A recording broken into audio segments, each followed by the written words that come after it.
Sounds like a God problem. He can solve it. You may have something that you can't figure out in the room. Sounds like a God problem. He can solve it. He's on it. I've got a God problem. He can solve it. He's on it. One more time.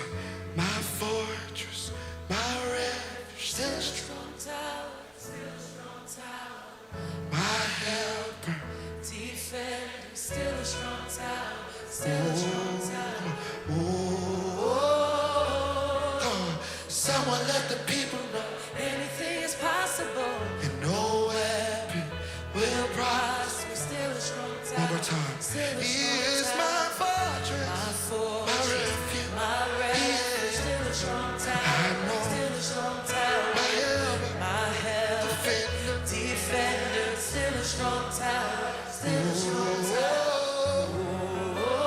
Someone let the devil know. Someone let the Tell devil him know, that he's- tell him that he's gotta go.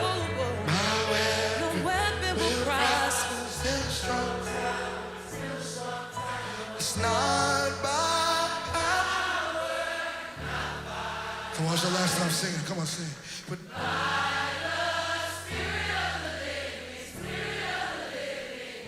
not that old. It's not my fight.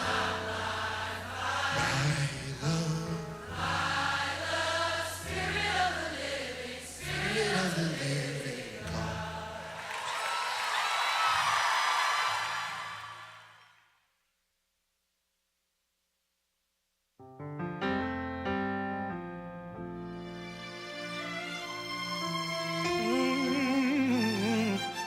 Oh Lord.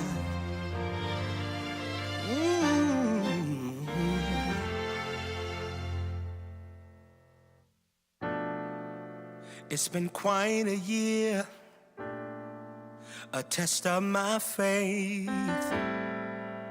I've seen some things that took my breath away. I've lost some friends and some loved ones too. But Lord, I'm leaning and depending on you, and I'm still gonna trust you. I'm still gonna trust you. I'm still gonna trust you. I'm still gonna trust you. Who could have planned for such a time as this, when nothing seems certain? Help us, Lord, is my one wish. My strength is weak, but my faith is strong. When I face, I'm gonna keep holding on, and I'm still gonna trust you. I'm still gonna trust you.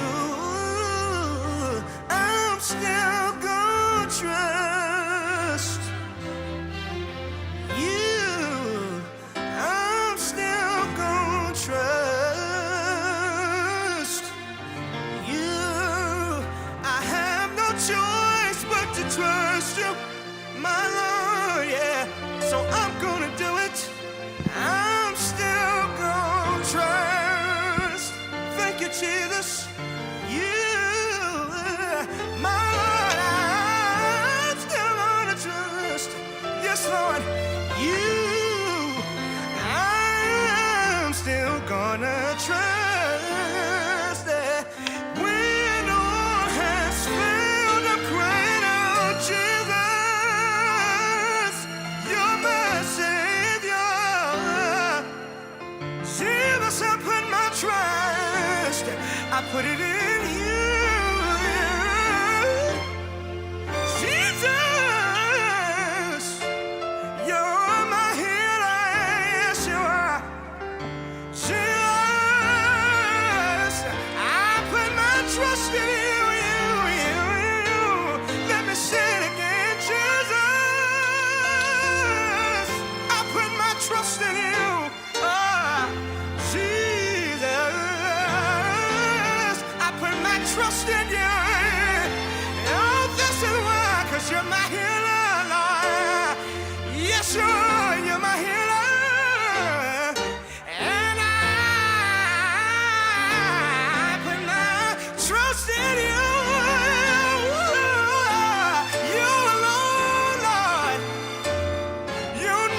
tomorrow brings. And I put my trust in you, Lord. You may have lost your job, can't pay your bills, you're barely holding on, but you gotta trust in still. You alone, I put my trust in you. So we still gonna trust you. We still, I'm still gonna trust you. I'm still gonna trust you. No problem.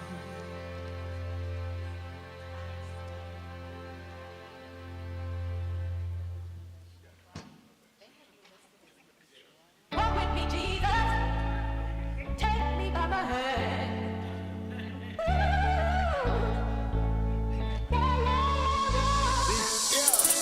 We gon' make it through these hard times, yeah. Make it through these hard times, yeah. Keep pushing and it's alright. Keep your head up, baby, alright. Like a tree standing in the hard times. There in the struggle, I'm not part-time. Statements say you coming to your last now. Aim to tell you this won't be the last ride. Yeah, promise we gon' make it through these hard times, yeah, yeah. We gon' make it through these hard times, yeah. Keep going and it's alright. Keep your head up, you'll be just fine. Like a tree planted in the hard times. There in the struggle, I'm not part-time. Statements say you coming to your last now. Aim to tell you this won't be the last ride, yeah. I done lost a family member every year. I've been swimming in a puddle full of tears. Every step come with a little bit of fear. But you know I got my head up to the sky. Know we gon' make it through these hard times. Hitting off my battle, I done tried. But it's alright. And I'm just saying that it's alright. What if I told you, you never really Retain the property. Now we have 2 of those with an additional office in Baltimore County. So I'm from the we got to do my own, man. We got to do 2 days. Man, really. Say who you are, what you do towards welfare and how what you do, just how what you do affects us.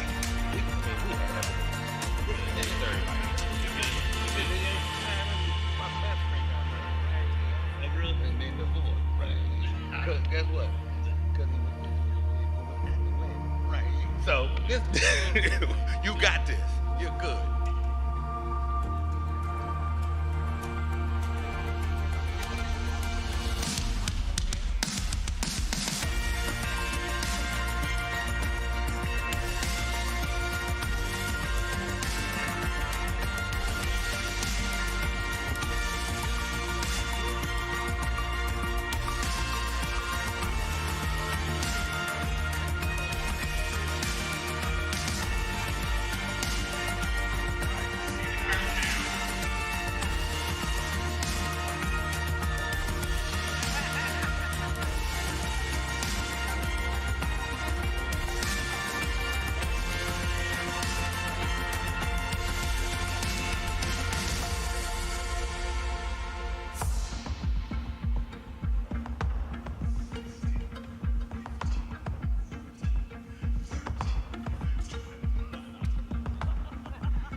I think, well, I was just told that I was waiting for the countdown, but then I was told that we're not going to start anything without prayer, and I don't want to jump in front of the prayer. But you said Melanie was coming to do it. Hers is a little more, hers has more juice on it than mine. So if you would. Brother Kenneth Brown is going to come up and lead us in prayer before we get started today. Brother Brown, if you may, come on, y'all give him a round of applause.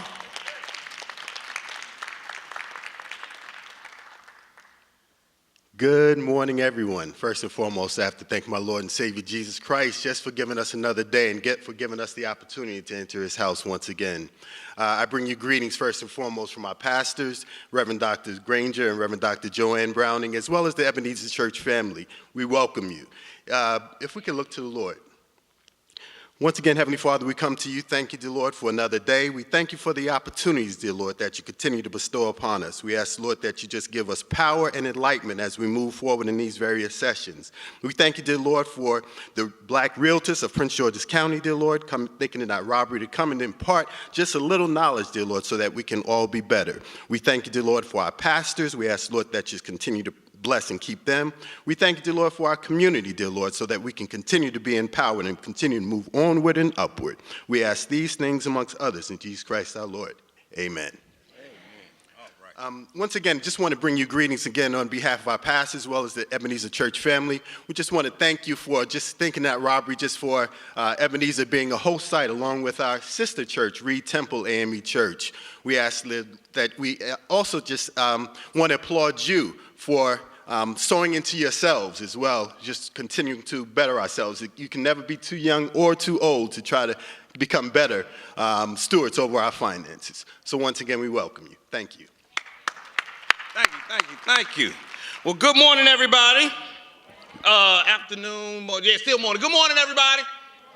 Okay, if you came in here today to sit and just kind of be quiet and just sit around and watch, that's not what we're doing today. I will be your host and moderator. My name is Joe Clare from 96.3 WHUR and Fox 5 and born and raised her. I went to Crossland High School. I'm a PG County Public School graduate and everything else. So we're going to have a very lively session today as we talk about building our wealth, right? All right, hold on. I'm sorry. Everybody's still kind of coming down off that Chick-fil-A high they had because they still been, right? All right, that's what we talking about now. We're going to act like it's packed in here. We're going to act like all the people who should have come attended today. We're going to act like this is the livest building wealth thing you've ever seen. This session is better than everybody's session. Nobody has it better than Jamal Bryan and them, whatever. We doing it here. Who knows what boycott might come out of today. So listen, because we in tough times. I'm not going to play games like we ain't in the middle of something right now and we not going through things just so I can keep up some decorum. They throwing decorum out the window, so it's time for us, the grown folks, to get active, right? Exactly. So today we have assembled an incredible panel for you guys who are going to speak about what we're here to do today, about our generational wealth, about pouring into ourselves, as you said, pouring into us, making sure that we take care of our financial health and our wealth building health. So first I want each person to introduce themselves, and then I'll come back and then we'll let you go deeper into what you do. And let's start all the way on that end there. Oh, is there a mic? There we have it. Good morning, everyone. My name is Carissa O'Neill. I am the attorney and owner of Milestone Title. We do residential and commercial closings, and CM O'Neill and Company, my law firm, where we practice wills, trust, estates, and probate work.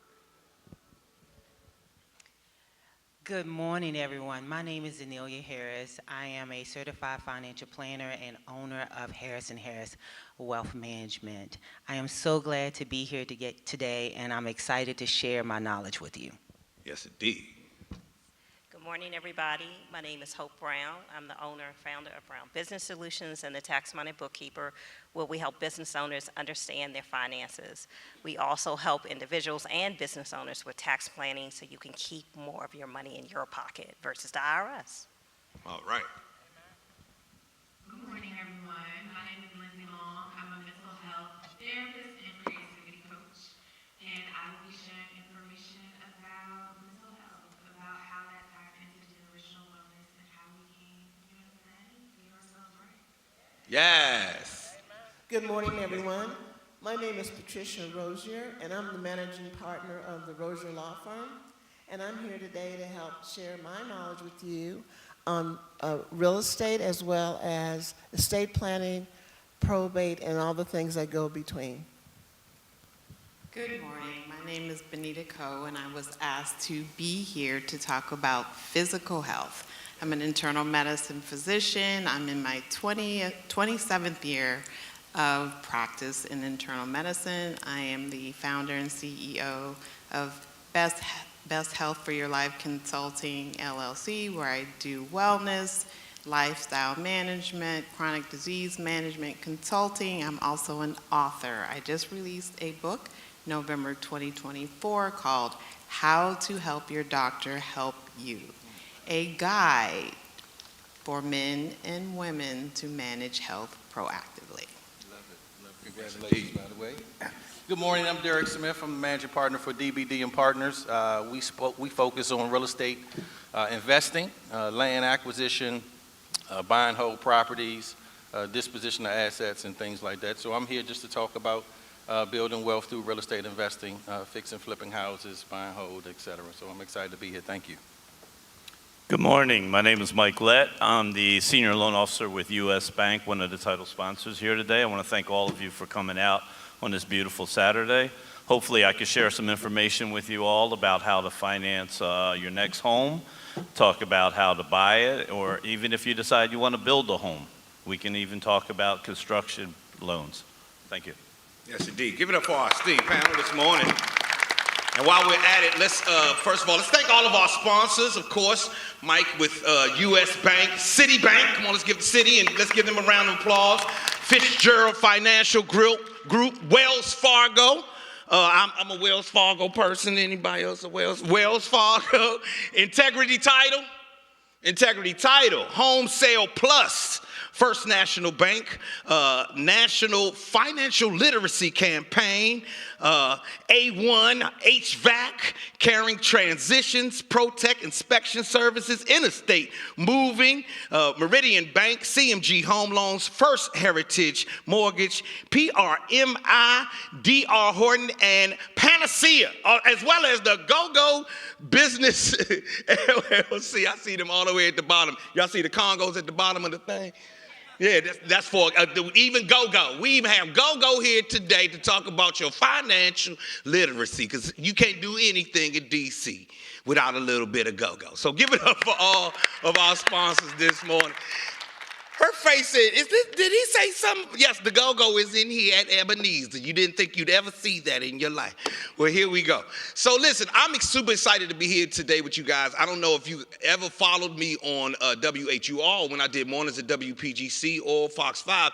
I tried my best to talk about financial literacy, generational wealth, and wealth building in Prince George's County as much as I possibly could. I am a licensed realtor here in the state of Maryland. So not only do I go and do stand up around the world, I come back here and sell homes, help people buy and sell, I actually do a lot more consulting than I do buying and selling, because people have questions and they come to me, they say, well, you in the media, do you know? And I'm happy that I do know. And what I will say is that I'm raising my children here in this county using loan products that allowed me to do that. Me and my wife have then structured, because of that loan product that we were able to use that was a little different than the traditional, we were able to structure our lives so that we can actually start seeing ourselves build some wealth. And we didn't meet until we were almost 40. She hadn't started her wealth building journey. I hadn't started mine. We got started late, and we're doing very well right now. We're doing very well right now. Are we wealthy? In spirit. We got plenty of wealth in spirit, but we are working on having that actual financial, not just cushion that we all want, but also the parachute and the lineage. So if anything goes wrong, boom, we got it. If we have to, watch a meltdown happen, we good. And we have something to give our children and help our family and friends when they need. But that all takes knowledge, understanding, teamwork, some tenacity, some discipline, because I love Chick-fil-A. And I love DoorDash bringing me Chick-fil-A. But that's $150 for one little regular Chick-fil-A sandwich. So I had to learn some discipline and things of that nature. So today's discussion, although they may talk about high-level kinds of concepts and things, just remember to bring that back to what it means for your regular life. That discipline that Mike may talk about or any other person may talk about actually means I can't buy Chick-fil-A every day. So with that said, we're going to start all the way on the end again. Or you want me to start down here with Mike? Okay, we'll start with Mike. You did say you didn't want to go first. So we're going to start with Mike. And Mike, please give us 3 minutes on where you see us, this audience. How can we benefit from the knowledge that you have in today's climate for our best outcome? Meaning, the things that you do every day, how can we benefit from them? Yeah. So, one of the things I want to say that we're going through a lot of, troubled times now in the market. But I've been in the mortgage business for 30 years, so I've seen it all. I've seen it when I came into the business, it was 14%. People were still buying homes. I went through the market with the housing crunch. People were still buying homes. I never got out of the business. Now we're going through low inventory, not a lot of homes out there, high interest rate. People are still buying homes. So you can't just give up on your dream. If you have that dream that you want to be a homeowner, you can make it happen. A lot of people make excuses. Why? I always say there's a difference between excuses and reality. So, and I'll just give you an example. If you come to me and you say, well, Mike, I'm not ready to buy a home yet because my credit score is a little low. Well, what's your credit score? And they might say 630. Okay, misinformation. Right there, we can finance a loan with 630 credit score. Okay, so that's not a good excuse for not buying a home. Now, for reality, if someone comes to me right now and says, well, Mike, I'm not ready to buy a home because of the market right now. I don't know if I have my job security with all the things that are going down in Washington, D.C. right now. So I'm just a little worried about that. That's reality. So I would say to that person, yeah, hold on, wait a little while. Just give it a couple months, see what happens in the market, and then we can circle back with you.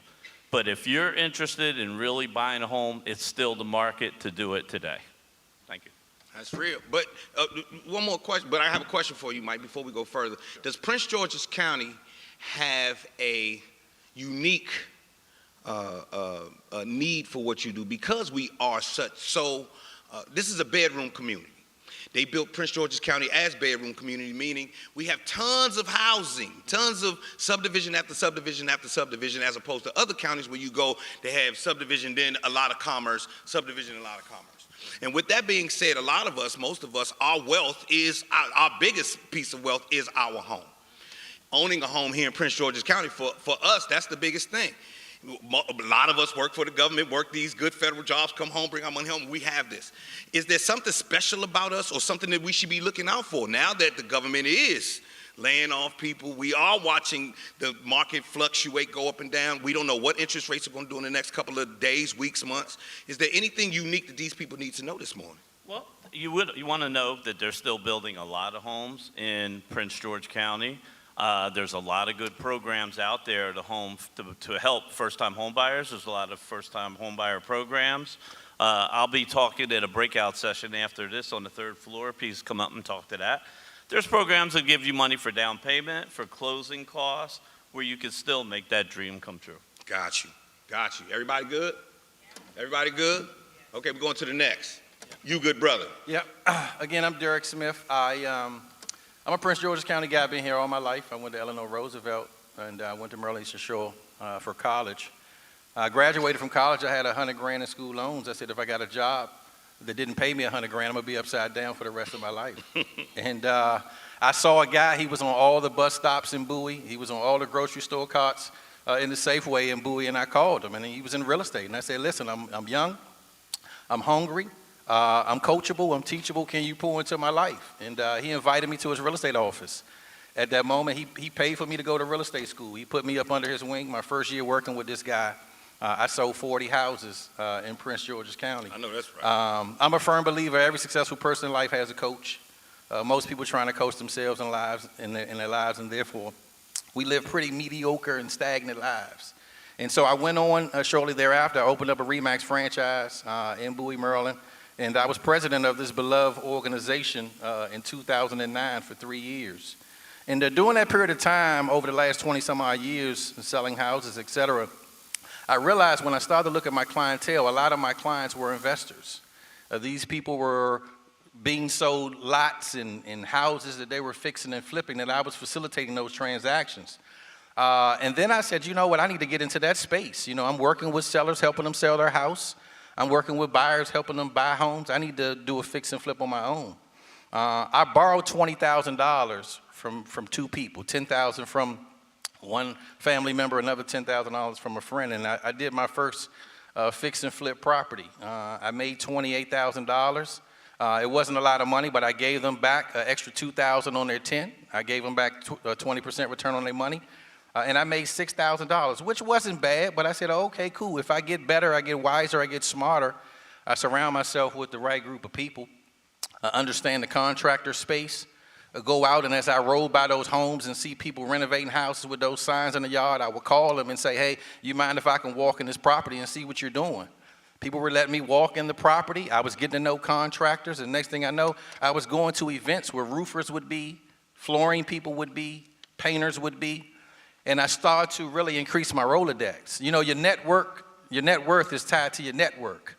And I realized that I had to change my circle. And so I started to put myself in a position with people that can complement what I was doing in my life. And I started fixing and flipping houses. And in 2018, I sold my RE/MAX franchise, and I became a full-time investor. And so now I do consulting work for people looking to fix and flip houses, looking for buying holds, looking to buy land, looking to buy apartment buildings and lease them out, Section 8, et cetera. That's what we do. I'm a firm believer generational wealth comes through real estate. Real estate is very volatile, right? Like everything else, we go through ebbs and flows in our lives. But one thing that is forever present is real estate. The need for housing is great. It will never change.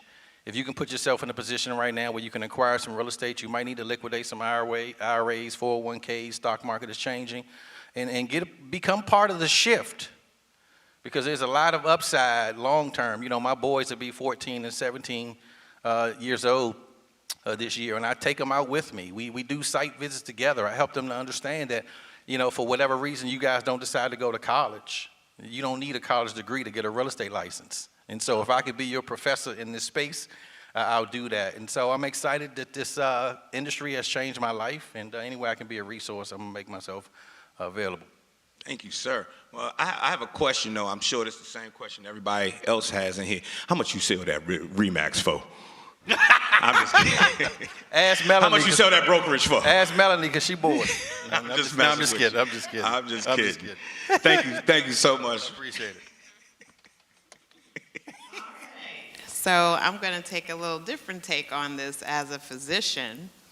I will say that I actually do have a real estate license, and that's how I know Patricia Long.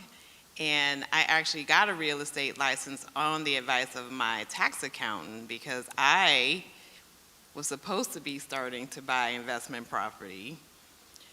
I need to start doing that, but I keep up my real estate license, and it's always good to know something else besides taking care of patients every day. And I will add, I am a graduate of the Howard University College of Medicine, so I always like to shout that out. But as far as my take on things, it's all about choices with your health, just like anything else that the panelists are going to talk about. And from my perspective, it actually really can come down to it's all about food choices. Despite the fact that it takes money to buy food, you can still make healthier food choices, improve what you're eating. And so if you don't mind, I'm going to give you a reference that you can look up on your phone. It's from the American Heart Association. It's an article that was published on their website March 27, 2020. It's entitled, "Eating Well Can Benefit Both Your Health and Your Bank Account." Mm-hmm. Eating well can benefit both your health and bank account. And I tested it out this morning. If you type that in, that should be the first thing that comes up. So the issue is it really more expensive to eat healthier as often as you hear? Because people tell me all the time, it costs too much to eat healthy. However, in one article I reviewed, it was documented that if you look at the food cost per calorie, unhealthy food costs less. However, if you look at food costs per typical portion, many healthy foods are less expensive than unhealthy foods. And furthermore, if you're looking to improve your health, you'll get more for your money when you consider the cost per nutrient value of your food choices. And then, in general, overall, based on what I'm about to say, it is healthier and less expensive, obviously, to make healthier food choices. And exercise is free. Right? Right? So I always tell my patients, food is medicine, so you can choose to eat good food and good medicine, or you can choose to eat bad medicine. It still comes down to choices. And so you still have to plan your time. So you can plan your time to eat healthy, make food choices that are healthy, just like you plan to do everything else in your everyday lives. And you have to put exercise in that as well. Unplanned purchases increase a grocery bill by 10% in one citation I read. So let's talk about money, since we're talking about money, and the cost that you can incur if you don't pay attention to your health and what you're eating. So how much does the average American spend on fast food annually? From the numbers that I saw, it ranged between $1,200 and $2,500 per year. I think that's low. A person with a poor diet can spend up to an extra $8,900 per year on health care costs. That came from the National Institutes of Health citation. Now, I didn't have to look this up. I don't have a reference or a citation for this statement I'm drawing on 27 plus years of practicing clinical medicine. Many diseases are diet related and or are exacerbated by making unhealthy food choices. So, what are your individual personal costs of obesity, or for that matter, having a poor diet, having chronic medical conditions, and especially having uncontrolled chronic medical conditions, medical issues, or poor health? What you will get is increase in personal health care costs arising from these conditions, including obesity, diabetes, heart disease, certain cancers, high blood pressure, high cholesterol, prescription drug costs, bariatric surgery, complications from surgery, which cost more when you have these conditions, being in a hospital longer if you have surgery, complications of all those conditions, having to see the doctor more lab tests, more diagnostic testing, having to see more specialists, paying out-of-pocket fees for stuff that is not covered by your health insurance, longer recovery time after surgery, less recovery if you need CPR resuscitation. If you're unhealthy or obese, you're less likely to be able to be resuscitated. You didn't think about that. So, indirect costs for poor health, chronic medical conditions, like decreased productivity and absenteeism at work, disability, unemployment, reduced quality of life, including decreased participation, decreased enjoyment in life. I can't go here, I can't travel here. And then obviously all of this leads to stress, depression, anxiety. And then there's also that potential of job discrimination and stigma. And because of these work-related issues, and all this stuff bleeds into your doctor's visit, there's a consequence of obviously lower wages, reduced earnings, that's money, especially in women, higher insurance premiums due to medical conditions. So with respect to the title of my book, How to Help Your Doctor Help You, first, Pick a doctor. A lot of people walk around and do not have a primary care doctor. Be an engaged, active, not passive partner in your health care. It pays to eat healthy and have better health.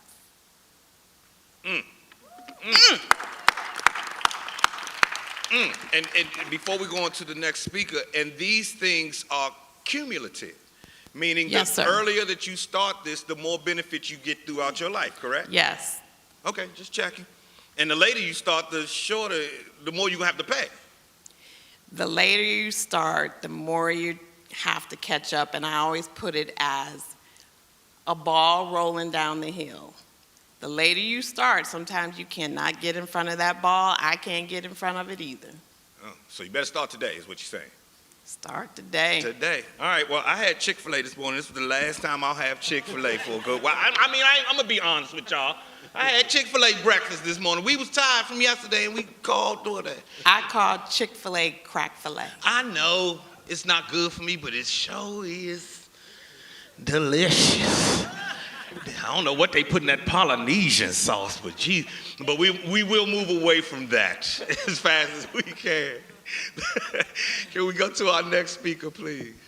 Okay, again, hi, my name is Patricia Rozier, and I'm now going to be an advocate for better eating, and I'm starting today. Thank you, Doctor. Me and you, Patricia, let's talk after this. Okay, I'm an attorney, and I specialize in real estate law. And we have my law firm, which I'm the managing partner of, is a full-service law firm.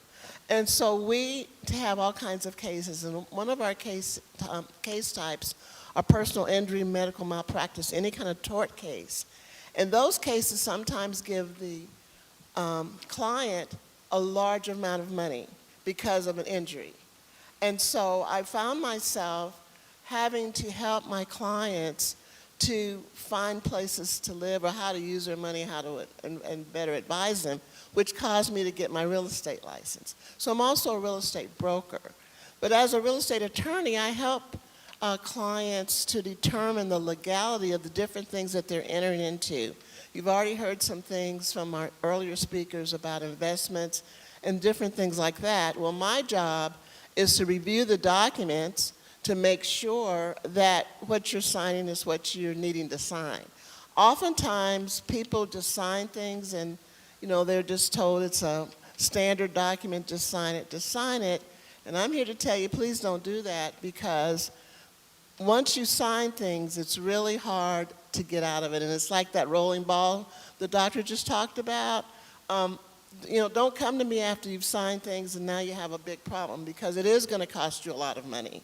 So it's better to take advantage of knowing, having the experts tell you things. And so my job is to tell you whether or not to sign this or what should be in this document, whether you should sign it, whether you need other things. So that's what I do as the real estate attorney. And that's for commercial as well as residential properties.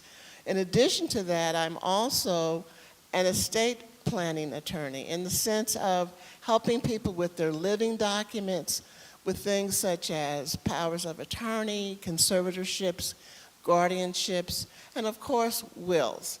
And I think that all of those things are very important because that helps retain the wealth that you have built, especially the latter part of your estate. If you pass away, then you have either dissipated your wealth or something's happened if you don't direct what's happening to what you've accumulated. And as the earlier speaker said, most people, their primary vehicle for wealth is their home. That's the most probably valuable thing you have, unless you have ventured out into a lot of other types of investments. And so that's something that you really want to be sure of. And you want to be very careful of when you are, not just so when you die, but what about when you live? What if you get injured or you're hurt or whatever, and who's going to help take care of your business? Who's going to help pay your bills or whatever? Sometimes it's your spouse. Some people don't have spouses. Sometimes it's your children, but you may have more than one child. So the law doesn't really recognize them as such being able to work on your behalf, and so that's why you need your powers of attorney and things like that. And then you also need your end-of-life choices of what you want if you are faced with that, which I guess eventually we'll all be faced with that. But I think that all of those things are very important. So that's what I'm trying to do to help people. And I think by doing these things, it helps you to build wealth and retain your wealth for yourself and for your families. I am now a Prince Georgian, but I am originally from Houston, Texas. And when I got here, I was recruited here to become a lawyer for Martin Marietta Corporation. Is now, they've changed their name now, but I got here and then I started liking it, and I said, oh, I really like it here. Then I was recruited to go to Los Angeles, California to be their assistant general counsel and vice president of a motion picture company, and I really liked that. But and we can talk about that later, but later on I found myself coming back here and deciding that I really liked Prince George's County. It reminded me a lot of Houston, and so I'm here to stay, I think. So that's my story, and I'm here to help you whenever you need. Love it. Thank you, thank you, thank you. Don't sign nothing.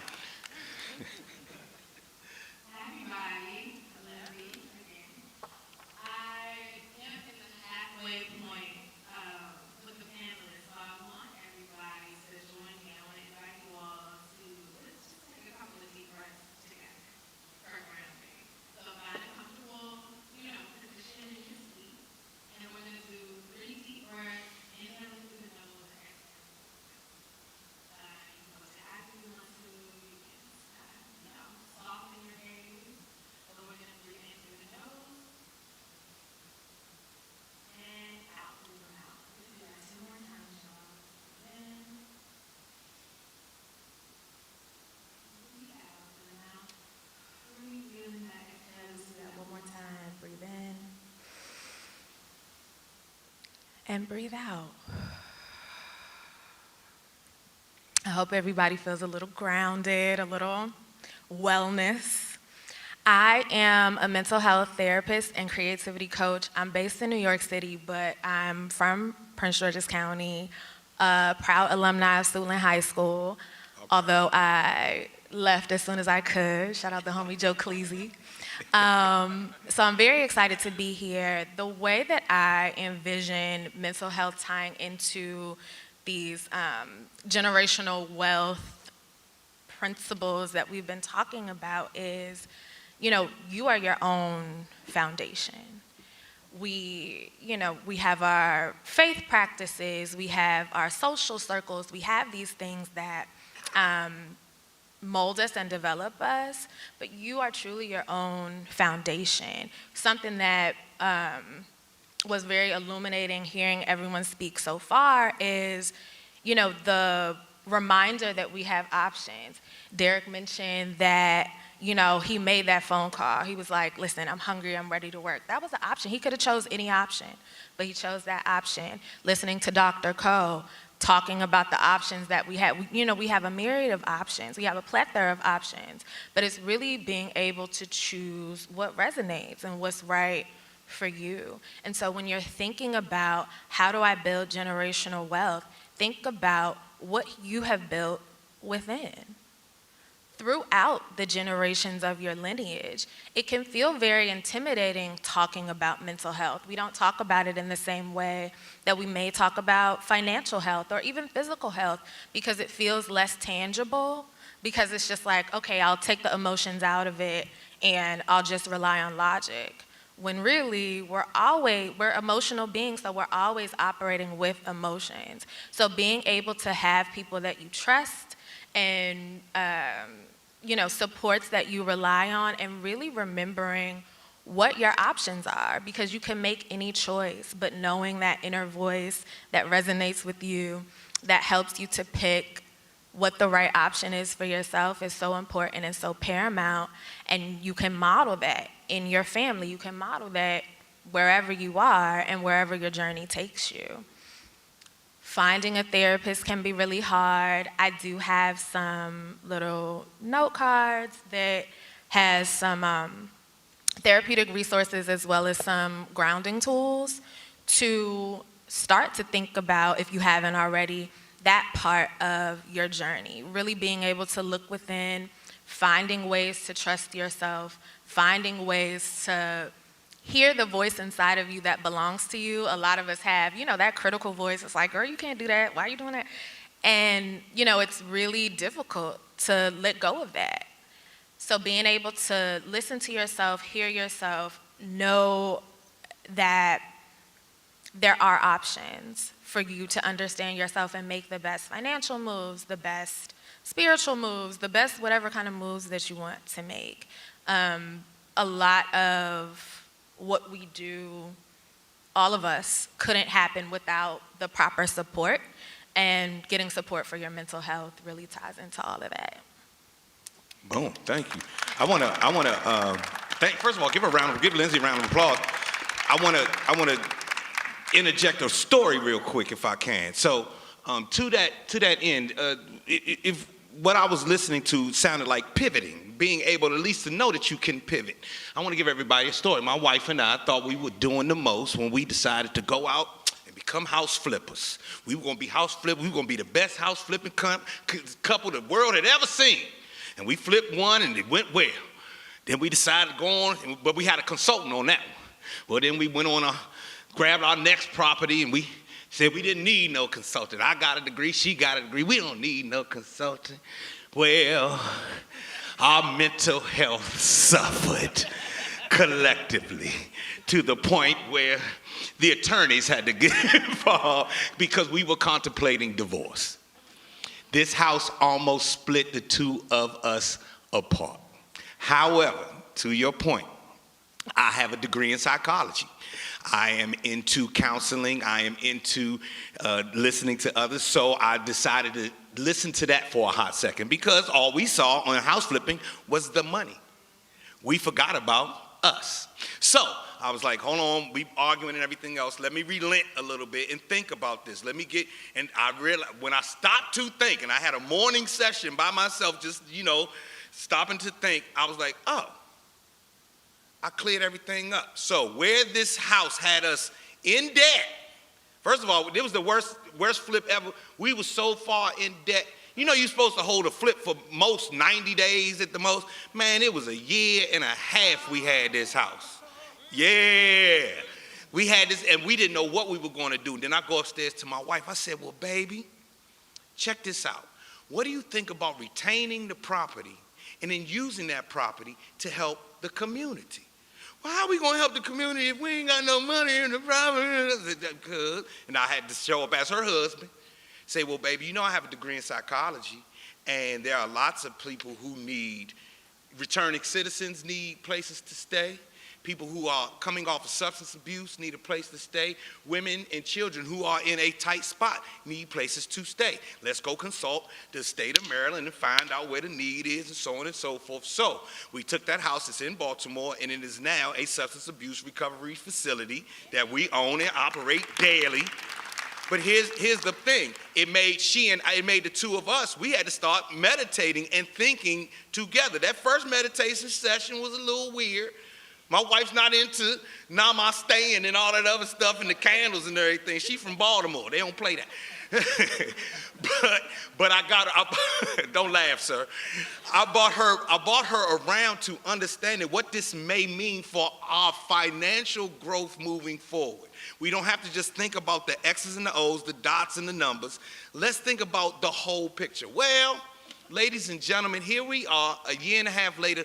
We've expanded that to 2 facilities in Baltimore with a huge office that we have in Baltimore County. We have about 35 clients that we see regularly, and we're gaining more clients every day. So not only did we get our mental health straight, we got out of that debt, we are also helping people who actually really, really, really need help. And I know it's hard for y'all to think that I actually go and do sessions. And you should see somebody who's coming off of being on drugs for forever, and they sitting in the session, and all of a sudden they go, hey, man, hold up, man. Hey, you look like, the dude from the news. I say, yeah, I'm the dude from the news. Nah, man, go ahead, But then, that's exactly how it goes. And I say, well, Miss Naima is my wife. He's like, I ain't know that was your wife. Yeah, that's my wife. Well, what you doing here? I came in here to talk to you guys. Well, why are you? Because I have a degree in psychology. I'm into counseling, and this is my business. Do you need this help? Oh, I'm definitely getting the help now. So I wanted to tag that because I saw it happen in my life. We were in a very, very, very, very, very tough time, and that mental health part got us into a much better place. So, thank you. Hey, man, you look like a... I'm sorry. All right. Good morning, everybody, again. So, I want to talk a little bit about money, all right? Money from a legacy perspective, all right? So, how many of you guys know that money moves better when you move with it on purpose, all right? Mm-hmm. And I'm going to say that again. Money moves a lot better, when you're actually moving with it with a purpose, all right? So in my practice, I run a virtual accounting firm here in D.C. I'm second generation Washingtonian. Sorry, I'm not from PG County. Don't hurt me, But they let me in the state every once in a while. But second generation entrepreneur. So I've been around, people with money. I've been around situations where people haven't had money. Money, if you're not in control of it, it definitely will be in control of you, all right? So when we think about from a generational wealth perspective, I know in my own family, a big part of that is me understanding how cash flow moves in and out of my life, all right? And sometimes that's gonna require you to have those tough conversations with yourself. I think they call it like budget. Yeah, I said the B word, in the church, having a budget it's not as intimidating as you would think. Just some tips to get started with that. That might mean you're going to have to actually have a come to God moment with yourself. Pull your bank account, checking statements, credit card statements, and actually go through them and look at what you've been spending money on, look at the money coming in, but look at the money going out, and separating that into, okay, these are things that I cannot live without. I got to have money for food, my car payment, my home, and things like that. But then you got another side of the list of where, okay, I don't really need that Chick-fil-A every day, Right. No, you're right. But be realistic with yourself too. If you want to get your hair done every 2 weeks, then that needs to be on your real list, all right?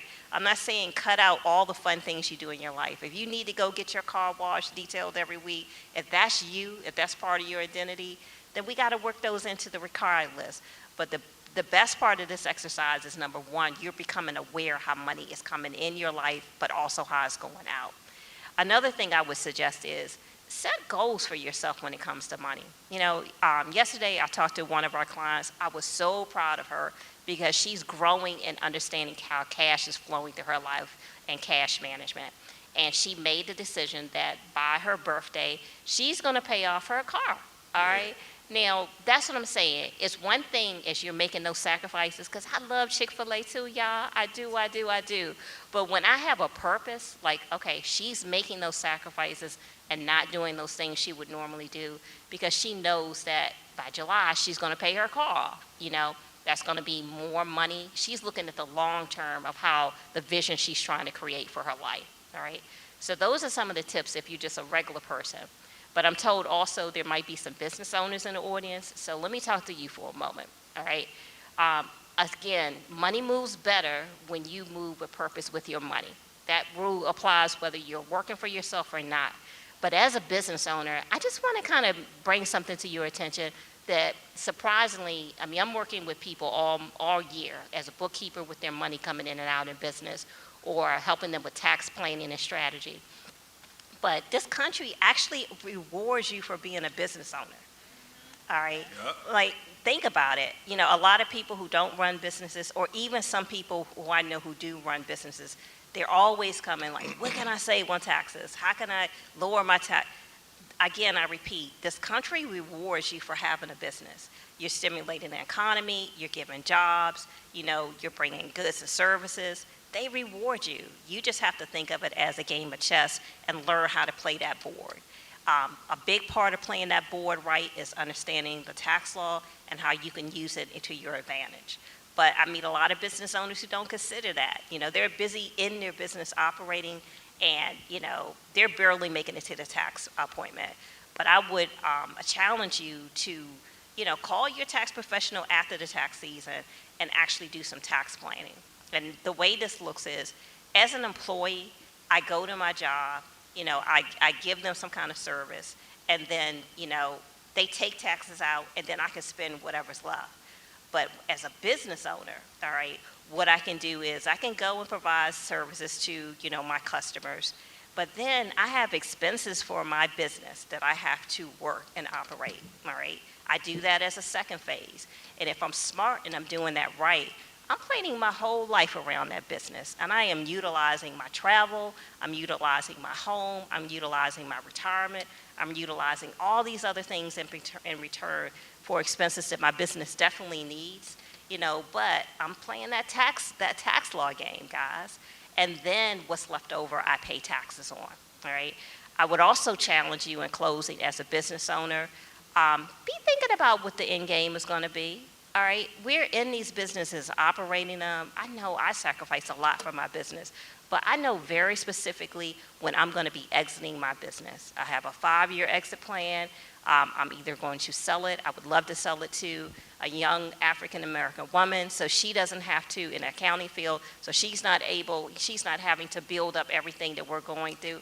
I want to do that as a legacy power move, but I have that already in my mind. But again, I challenge you as a business owner, be thinking about, things like valuation for your business. What if you're going to be ending up selling? If you're going to be leaving a legacy to your family, having things in line so that will be, a move financially that you'll be able to make. But those are some of the things we talk to our clients about just to kind of keep it on the radar for them. And I'm going to turn it back over to Joe.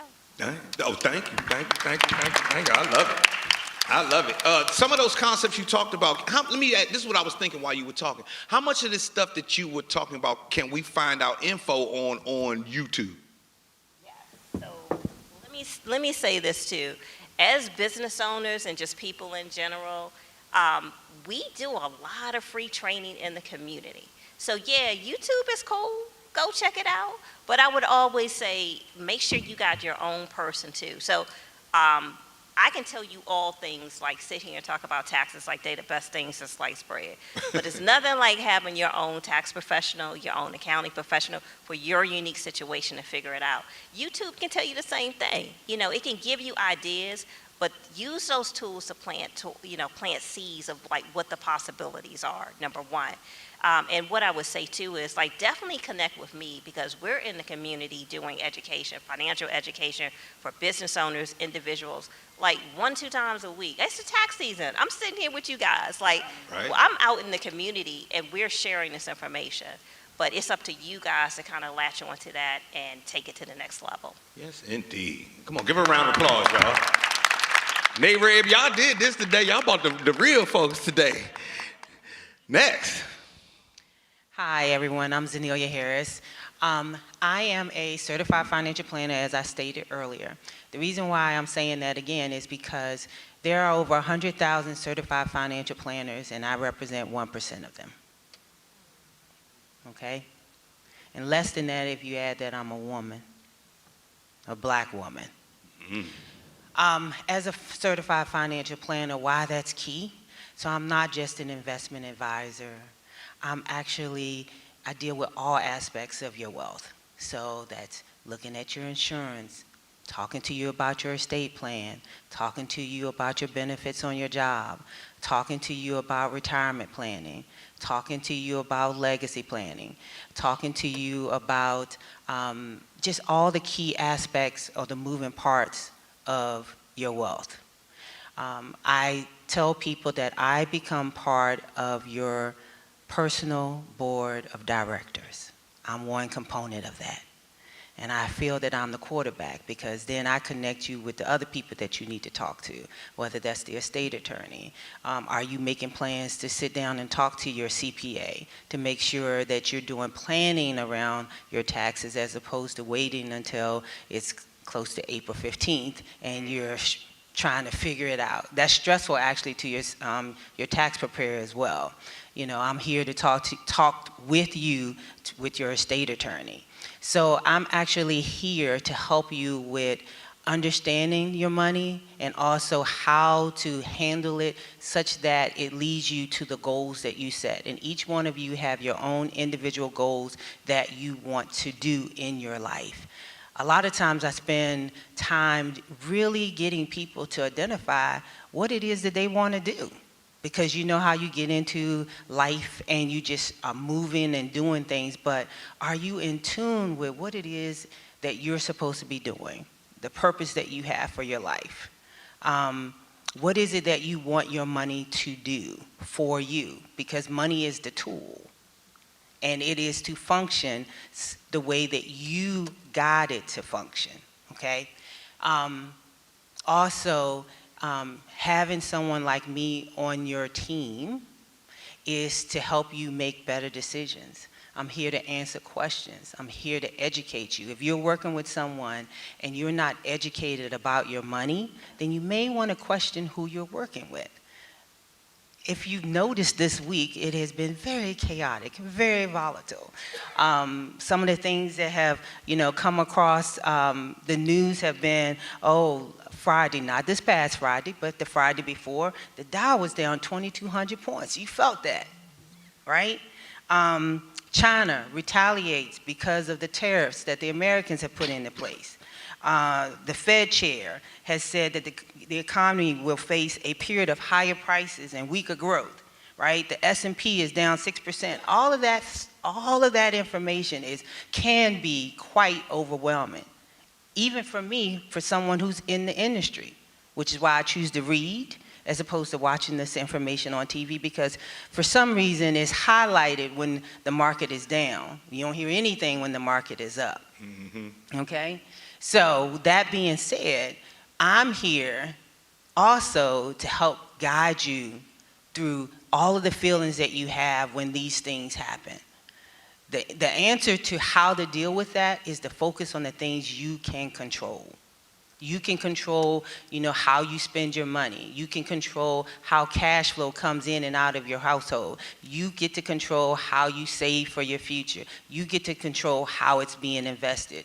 And then you get to control whether or not all the things that you're doing, do those things tie to what it is, the purpose that you want for your money. That's what I'm here to do. And I'm here also, I feel like, this journey of being a certified financial planner has been one that God has put me on, because when I look at where I came from, I actually think it's a joke that this is what I do for a living, because I didn't come from money. But I look at it as a privilege to be able to guide people to be able to live the life that they want, the life that they choose. I was having a conversation with a client yesterday, and it meant so much to me having that conversation, because she said, when I came to you, I was making decisions one way. But because I have had a relationship with you that has lasted almost 10 years, my decisions around money are very different. I'm in a position where I get to choose. Yes, she worked for the federal government, and she said that in determining how she wants to approach whether or not she's going to stay or leave, she's in a better position financially to make a decision that fits her choices. So whatever they decide to do is based on what she wants, and not decisions being made on her and she's responding to it. But she's making decisions based on being in a secure place, knowing that she has a plan in place in order to live the rest of her life. And she said, the other thing that she said that was very meaningful to me as well was that she's more knowledgeable now about money, and she looks at money differently now. And I think that that is such a key component as to why having someone like me in your corner is important. So you can make better decisions, more informed decisions, and you can do it based on what you want to do in your life. Boom. Thank you, and thank you. Need to see you after this. Yeah, my wife just texted me. Make sure you get her card before you go. Last but not least. Carissa O'Neill here. One of the things I love about what I do at Milestone is helping families build and create wealth through home ownership. I always say that God's not making any more land, and the land that we do have is being taken from us by natural disasters, right? But let's talk about generational wealth and what's happening in the world right now. You know, we are not to be led by fear, but by faith. And oftentimes things happen for us, not to us. And we have to change our mindset and those around us, right? We're here to build community together. And so we're here to support those of our friends and family who may have been riffed and who are freaking out trying to figure out what to do. This may be an opportunity. There's opportunity in everything. Perhaps now they're able to start that business they've always wanted to start, or pursue their life's passion in work that they haven't been able to because they've been working this job for so long, right? So often it's that pivot, it's that changing our perspective, and it's about preserving, protecting, and passing on what we do have. So what we have, whether it be real property, is it deeded properly? Is it titled the way that you want it to be? Do you have that will or that estate plan that's going to, do you have a trust where you can deed that property into the trust? Many times I'm at closing or in consultations trying to convince our people to keep our property that our ancestors worked so hard to create, right? They worked hard to purchase these properties, to have them free and clear for then the lowest bidder investor to come by and snatch the property from them. Or property that's owned free and clear and the property taxes aren't paid and now it goes to tax sale. So once we're able to obtain that asset, it's really important for us to do everything that we can to protect it so that we can pass it on based on our wishes. Because if you don't dictate what happens with your property, the state will. Right? Mm-hmm. So oftentimes we're wanting to avoid probate. Well, that's a big conversation. Well, I don't want to go through probate. What do I? So at closings, we have conversations. You know, do a financial checkup, which if you're with Zenelia, you will. Do a financial checkup every year. You know, oftentimes people get divorced and don't change that beneficiary on that life insurance policy. So that ex-spouse gets everything, right? So every year you want to look at all of your accounts. You want to do a financial analysis so that you know where you are, because you're going to want to be able to pass on in legacy what you've built and what you've created. And at Milestone, we help you do that. So we're more than just a title company. Folks that come in, your family, I want to make sure that you have as much information as possible, as many resources as possible so that you can make the right decision for you. Love it, love it, love it. Give all of our panelists a round of applause. And now is the time for us to open up, because we're running a bit behind. We're opening up the Q&A, because I know if people have questions, we are here today. Please, if you have a question, you can stand right where you are. You don't even need the mic to tell you the truth. And just I'll point to you and you shoot off what you have. Just whoever's first. Questions. Come on, I was about to say. This is like being back in school. One person asks and everybody else will go. So yes. You know, my question is, what happens when you go through, I thought you said yeah, just go ahead. my question is, what happens when you go through some type of financial trauma? You get laid off, you get a divorce, a natural disaster. I've been laid off 4 times in a 6-year span. So in the middle of it, I had no mental health or capacity to listen or take in any of the wonderful information that you shared. But how do you navigate all of that, even when you come out of it? Did that make sense? I would say the first thing I tell folks, and I say this in my first-time homebuyer seminars, if you get the feeling that, you know, you've lost a job, you've been laid off, somebody has a health challenge, and you don't think you're going to be able to make that mortgage payment, immediately call the lender. Right? There are resources. You're not alone. You're not the only one. Everyone goes through some sort of financial crisis, I believe, in their lifetime, or they know someone who has. But being able to speak out and ask for help, let someone know where you are, what you're going through, and seek resources for help. Because what happens is when we hold it all in, it impacts us physically, right? In addition to financially, it impacts us physically. So just, ask for help, reach out, there are resources. And I would like to add, if you've been laid off, you said how many times? Sometimes I think God is intervening in our lives to push us to a higher calling. And by that, I mean, I don't know what your gifts and talents are that are put into you, but you ever thought about entrepreneurship? Like entrepreneurship, maybe it's some bigger purpose that you're supposed to be out there doing. And I know at the time, I got fired from every job I ever had. Yeah. I had to go, for real. I had to go be by myself. Yeah, I mean, I know in the moment I can only imagine the confusion and things like that. But the bigger picture I would be thinking about is like, okay, am I supposed to be doing something else? And what is that? Because it's a certain empowerment that comes with entrepreneurship, owning your own. Quick story. March of '04, I was let go. I would get fired from jobs too because you're not going to talk to me crazy. Like, that's not happening. In this instance, though, the attorney that they hired went on maternity leave. She came back. There wasn't room for both of us. March of '04, I was let go. May 13th, my daddy transitioned. So on his birthday, I incorporated both my law firm and the title company. Here's a piece about what to use with your home equity. In September, a girlfriend of mine cut me a $20,000 check out of her home equity line of credit to help me start my business.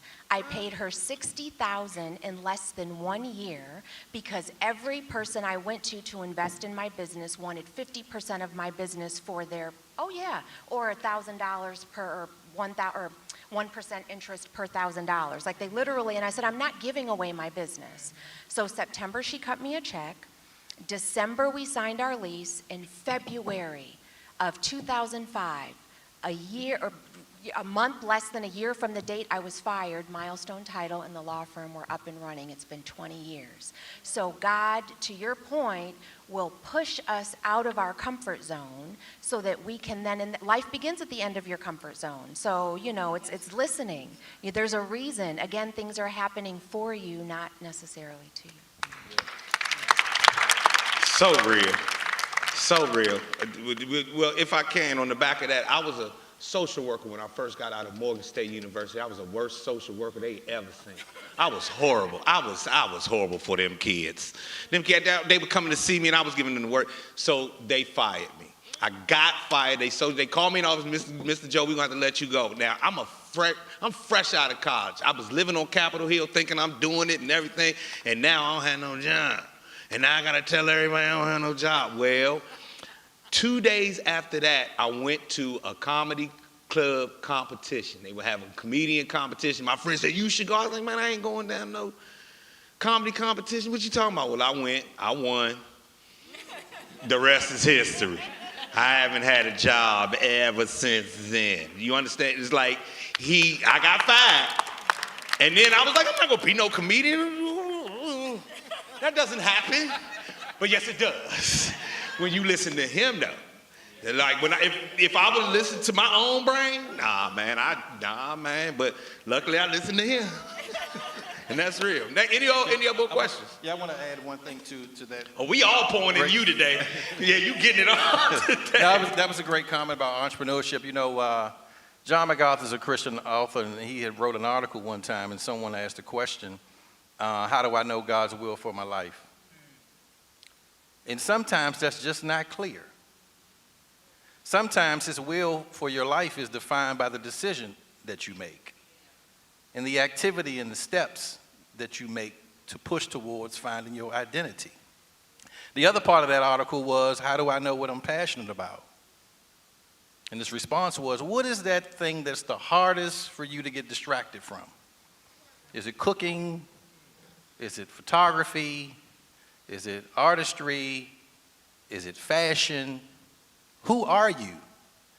Most people get up and go to work out of responsibility and obligation because we have bills to pay. But think about how many people go somewhere to a place where they're dissatisfied, discontent, have to sit before someone who dictates whether or not you advance or get promoted, etc. And sometimes you get pushed out so you can get pushed into your breakthrough. And I think it's important. It's not a woe, it's me. God has created us all to be amazing, to be great, not to be average, not to live paycheck to paycheck, not to live mediocre lives. And sometimes the older that we just get stuck in this place of contentment and we lose value of who the heck we really are. You got to find that one thing. And it might come from changing your circle. Change your circle, change your life. It's really important because the people around you, they plant them seeds. And sometimes them seeds of negativity can be right in your own house. It's upside, downside to every relationship. And sometimes you just got to squeeze that box and find out, like, what is keeping me back from being amazing? In the midst of everything else that's going on around us, God is still greater than all of that. And you got to lock in and find that place. Well, I didn't know you was a pastor, too. We just thought you was the real too. We didn't know you was a pastor, too. And quick story, right? I went to seminary for 2 years. Oh, well, there you go. Let me finish. And then I opened up the RE/MAX office. And to your point, I got so inundated with my career and making money that for a moment I lost sight of what God called me to do. And I didn't go back and finish. And so I justified me working in the space of financial literacy and education. And it was a period in my life where I lost track and money became my motivation. You know, in Proverbs chapter 11, it says, "The generous soul shall be made rich. He that waters other people will be watered himself also." And that's why moments like this, it means a lot to me because of the fact that we all need somebody in our lives that can really pour into us, that can really just make an investment in us.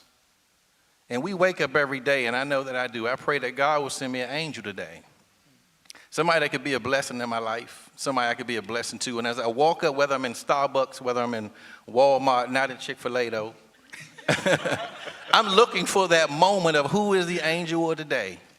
And I'll just challenge you to really think about as you leave here today, who you can pick up the phone, have a conversation with. It might be somebody on this panel to help you identify that transformation shift that's upon you right now and plug into that thing and go be great.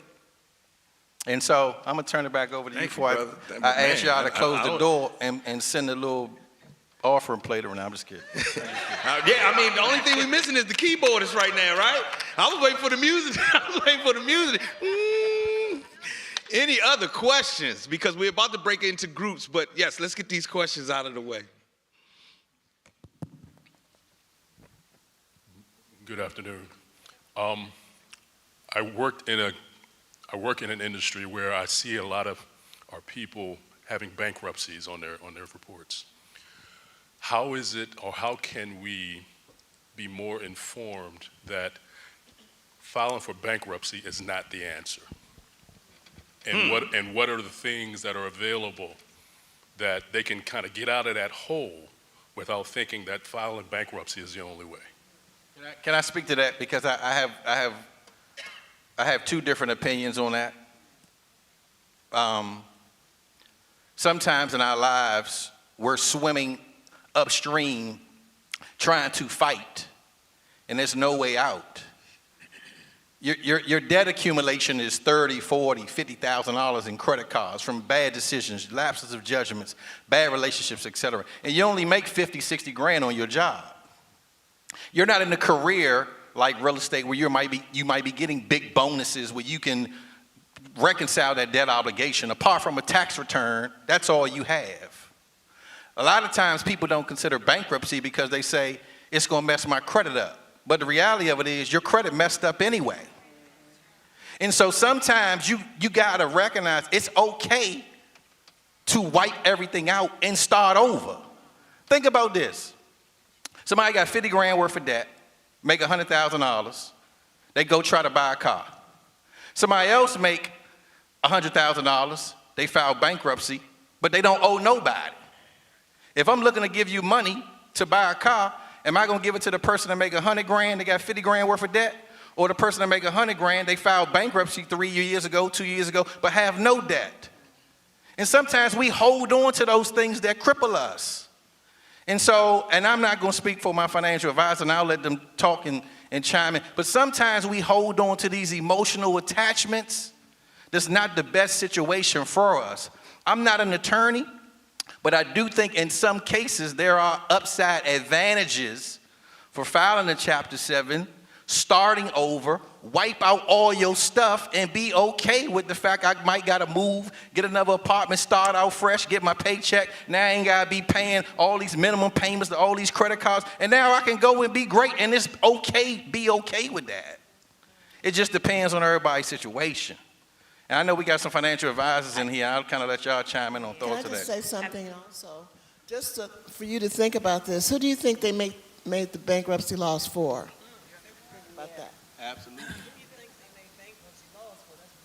Yeah. Y'all know who they make them bankruptcy laws for. It's a business. It's a business. But I would just say, too, I just wanted to piggyback on what the gentleman was saying. It's nothing wrong with starting over. But the point is, get the lesson and implement it. All right, you know, if you're just, what to say, insanity is repeating the same thing over and over and expecting a different result. You know, if I'm meeting people who've done bankruptcy several times and things like that, like, we got a bigger issue. And, you know, unfortunately, in our communities, you know, a lot of us might be first generation, finally got a little something, you know. So trial and error, we're learning how to better manage it and things like that. But with the bankruptcy thing, I agree with him. It's nothing wrong with cleaning the slate. You know, we're learning, we're building up, we're creating that legacy. But get the lesson and just be smarter the next time. Don't rebuild the same monster that you just killed. Quick story, I have an investor client, and 2 weeks ago, we had the same conversation. And he said, I didn't want to file bankruptcy because I don't want to lose my house and I don't want to lose my automobile. He proceeded forward to file a Chapter 7, but reinstated the mortgage and the car note. People don't realize you can reinstate that which you want to keep. Keep in mind, the mortgage company don't want you to foreclose. They want to keep your mortgage so they can make money off interest. Your finance company for your car, they don't want you to foreclose. So it's just a conversation of reinstatement. Some things can be excluded. It's just the right wisdom and support around you to help you make those wise decisions, because you can be scot-free and still keep some things. So one thing I'll say to you on this topic also, being a mortgage lender, bankruptcy, foreclosures, short sales, it's not the end all. You can still always, as everybody in the panel has said, you can still start over. Credit is one thing that follows you all of your life, good and bad credit. So even though you have a situation where you feel like you must file bankruptcy, it's going to mess your credit up. But maybe you didn't know this, but there are lenders out here that will give you a mortgage one day out of bankruptcy. One day out of bankruptcy. So once you file that bankruptcy and discharge it, you can still get a mortgage. You might not get the interest rate that you want to, but it's a time that you can start over. It's a chance for you to rebuild. And people like me can help you get the bankruptcy off your credit report too. Trust me. Y'all see he's sitting there ignoring me. You said the next day? Okay, I'm checking. I need to talk to you after this is over as well. We're going to take this last question because it's time for us to break down into our groups. Then this brother, and then when you finish, can you hand it to the sister in front of you? And then ma'am, you're the last question. Okay, when we talk about bankruptcy, I've been through that. Started a real estate investment company back in 2007. I had over $122,000 in credit card debt. My wife found an attorney on the internet. We didn't qualify for filing for bankruptcy when they did the means test, but the attorney told us, let's try it anyway. We went to the court in Greenbelt. The person that was representing the court was having a hissy fit. I had a retirement check, my wife was working. We don't qualify for bankruptcy. We left the courtroom. We talked to our attorney. He said, don't worry about her. We know her. We'll also work for the court. Went to bankruptcy. It was discharged in August of 2009. In a little more than a year, my credit rating was over 700. See? That was nobody but God. That's what I'm talking about. I love when the brothers who've been through it tell the story. We went to Greenbelt. I remember it well. We went to Greenbelt. That's right, man. I love it. I love it. Okay, good afternoon, everyone. Let me just say this. I appreciate every one of you guys. My question and concern is, there are so many of you out there. People are coming at me in the gym, talking about their financial advisors. And I'm retired, let me say this. And so right now, I feel like there needs to be like a shift in the way I live because of all the stuff that's going on. But my holdback is, how do I know who to trust? Because there's a lot of people coming at me. Like you said, we got the 401k, all that stuff, and you just don't want to release your stuff to anyone. So I'm looking for signs of who do I trust? How do I know I can trust this person? How do I know this person is going to work with me and what's best for me? So I want to say that you can go to the SEC and actually look up any advisor. If they have their license, you can look them up to see, learn about their background. So you can do that.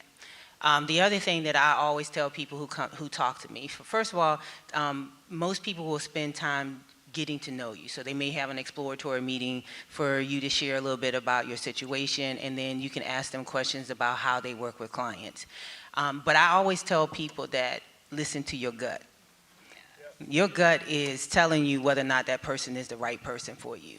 You can determine when you talk to them whether or not you can trust them. You can determine whether or not you can trust them, whether or not how they answer your question. I tell people all the time, I'm very transparent. Go to my website. I have a lot of information out there because I believe education is extremely important, and I share that information. I write for Forbes. I'm a contributor for Forbes. I've been on CNBC because I want to be a resource. I want people to see a Black, female, certified financial planner out there giving advice, giving my expertise. So when you are seeking out who do you want to work with, definitely. So you can use Google to start off with. You can ask people that you trust to give you names of people that they can refer to you. That's why your network is very important, right? And then when you meet with them, determine if they're the right person for you based on the information that they provide to you and the feeling that you feel when you're talking to them. Because you're going to be sharing a lot of information about yourself with that person. From your kids, about your life, about your family. I am very open as well when I talk to my clients. They know just as much about me as I know about them. Because you know what? I believe in transparency. Yeah, and I'd like to add to that. Like, social media is brutal when you are working for, like, business practices. I personally, credentials is number one. Like, I'm a tax preparer. I'm licensed with the IRS. But there are millions of us, all right? So you want to go online and just make sure, number one, like she said, the credentials are good to go, all right? But then also, a Google search can tell you a lot. You know, if you Google right there on your phones, Hope Brown, the tax-minded bookkeeper, you won't find any bad things out there. The internet can be brutal. But that's the other thing, too. You want to make sure that you are just seeing great things. Ask people for referrals. Even for me, if I'm going to work with a professional outside of what I do, I'm old school. I need to talk to somebody you work with. And it needs to be a real person. It needs to be a real person. So those are just some of the suggestions that I have, too. And then the gut thing, 100% on that. It could be, I have 4 degrees, okay? They're in financial management, et cetera. I could really know my stuff. But if you're not getting that feeling with me, like she said, we're going to be talking about a lot of really intimate things. I'm going to know stuff about your kids. One of my business owner bookkeeping clients said, Hope, you know where the bodies are buried. Like, we know stuff. You want to be making sure that you're working with somebody you can trust and you have that good synergy with 100%. And I want to say this in front of this group to you, my sister. You have a superpower that you can call on. It's called black woman. And I'm gonna be honest with y'all. My father was an attorney. I have brothers who did really well, but the people who took care of the money in our households is the black woman. My wife, my sister, my aunt, my mother, my grandmother. Oh, they made sure that when the money came in, okay, we put it over here, but she was the one double checking everybody. When she got a bad feeling in her gut, girl, you ain't gonna believe what this guy tried to tell me on the phone today. No, I don't work with him no more, but let me tell you what happened. Go use that, because I've seen that make us a lot of money. That whole, I don't trust this, that whole black woman attitude they say y'all got that's no good, it's perfect. No, it is. It really is perfect when it comes to your money, because y'all won't let a dime slide. Y'all don't let it, you know how y'all do when y'all go out to brunch and somebody being funky with the check? You don't let a dime slide there, so why you gonna let it slide with your financial plan? So you have a suit, and I really truly believe that. I watched my wife being in my life has made me so much more better of a financial person, simply because I don't want her to do better than me, and she's aces. So you got something working on your side. We have to break off into groups. So first of all, let's give our panelists one more time, our panelists, round of applause. Did y'all enjoy this panel? Was this a good panel to have? Did NAREB do their thing today?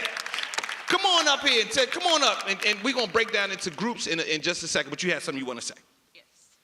Well, first and foremost, I just want to thank our MC today, our moderator, Joe Claire, and all of our panelists, as he mentioned. And without further ado, I have to acknowledge, it takes a lot to put this on. This is our very first time doing this. We're in 2 locations today. So I first have to give honor to God in allowing Ebenezer to open up their heart and their doors to say, yes, you can come in here. So that's first and foremost, yes. So thank you to Ebenezer. Secondly, I cannot even imagine doing this without our leadership. So I want to thank our president-elect, Pat Long, if you'll please raise your hand. And we had amazing co-chairs for this event. So Tracy Goins, who was here earlier, she had to leave, but I want to acknowledge her. Our Lancia Nichols, who is at Reed. And let me just tell you, we have an amazing talent in Sharice Callender Scott. She is the real MVP of this event, yes. All of the marketing and PR, I give it up to her. So like I said, none of us do this alone. And I had an amazing team, and I just thank God for how he allowed everything to line up and for us to be able to put on this event. And right now, because I know all of you came here with something that you wanted specific. So for those of you who need to know more about the Maryland Mortgage Program, U.S. Bank, and Manna, they will be upstairs in room 301. 301. For those of you who wanted to talk to Wells Fargo, Ben, please raise your hand. Wells Fargo will be upstairs in room 303. And then we're going to break our panelists out. So some of you said, I specifically want to know about real estate investing. While they have him down as our historian, but Derek Smith, he is our real estate investing guru. We're going to ask him to come over here, and he'll be at this set of pews right here. And then Ben raised his hand. So for those of you who said, I really need to get my house in order, I need to talk to somebody, I don't know what the government is doing, but I need some advice on financial planning, Zanelia is going to be right here, right where Ben raised his hand. She'll be right here in the middle.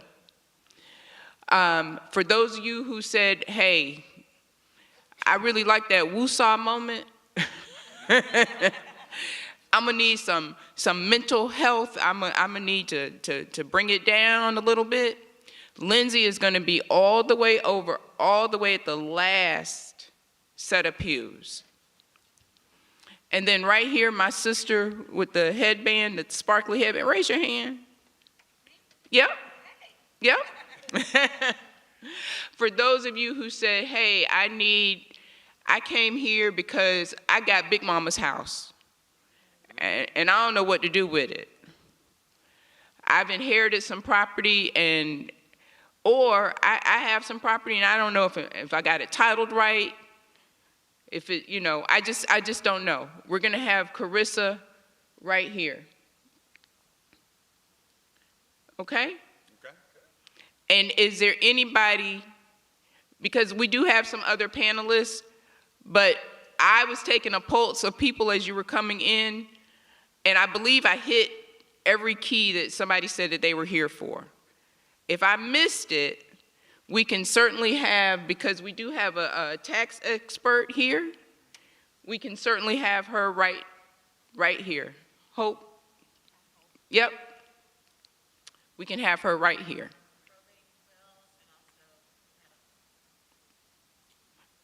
Yep.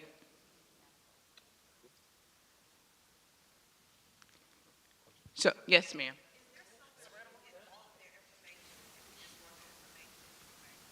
Absolutely. So we'll let them hang out here for a few minutes, and they can actually just, if they can go to their respective pews, how about that? We'll let them go in front of their respective pews right now, and you can grab their information. Yes, ma'am. That's Zanelia. She's going to be right here. Yep, she's going to be right. Actually, you're sitting right where she's going to be. Come on, let's give everybody a round of applause. Yep.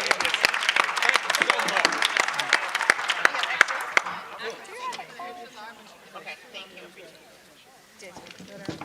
you.